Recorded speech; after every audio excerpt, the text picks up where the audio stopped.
Discrimination and exclusion are nothing new to the LGBT community in the Philippines. What advice would you give to the youth out there who find it hard to open up about their gender identity? Again, isolation and exclusion are nothing new to the LGBT community in the Philippines. What advice would you give to the youth out there who find it hard to open up about their gender identity? Madam, pwede po pala translate ng Tagalogwa? Alright, sure. Ano isolation? Tago. Kuwa. Pagsuway.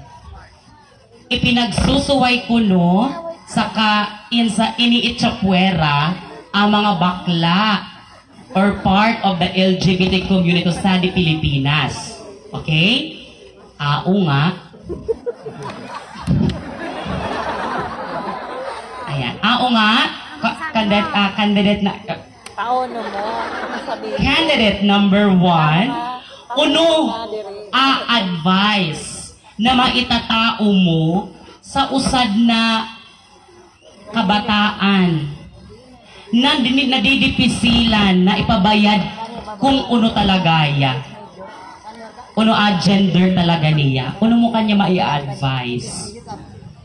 Thank you for wonderful question.